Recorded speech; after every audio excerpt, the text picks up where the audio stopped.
వరంగల్ నగర ప్రజలకు ఎట్టకేలకు ఉక్కపోత నుంచి పెద్ద ఉపశమనం లభించింది. గత కొద్ది రోజులుగా భానుడి తీవ్రతకు తోడు ఊపిరాడకుండా చేసిన ఉక్కపోత వెలువెళ్లాడిన ఓరుగల్ నగరవాసులను వరుణుడు చల్లబరిచాడు. నగరంలోని పలుచోట్ల మోస్తరు నుంచి భారీ వర్షం కురిసింది.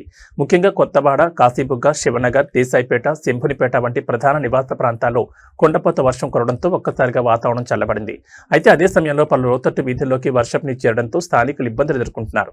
గ్రేటర్ వరంగల్ మున్సిపల్ కార్పొరేషన్ ముందస్తు విపత్తు నిర్వహణ విభాగాల సమాచారం ప్రకారం ఈ అకస్మాత్తు వర్షం కారణంగా నగరంలోని పాత డ్రైనేజ్ వ్యవస్థలు కొన్ని చోట్ల ఓవర్ఫ్లో అయ్యాయి.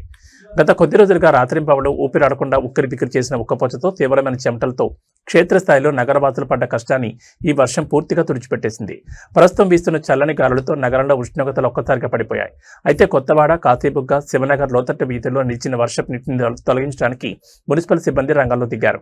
డ్రైనేజీలు బ్లాక్ అవడంతో నీరు రోడ్లపై చేరిందని ప్రయాణికులు, ముఖ్యంగా ద్విచక్ర వాహనదారులు నగరంలోని అంతర్గత రహదారులపై ప్రయాణించేటప్పుడు అత్యంత జాగ్రత్తగా ఉండాలని ట్రాఫిక్ పోలీసులు హెచ్చరిస్తున్నారు.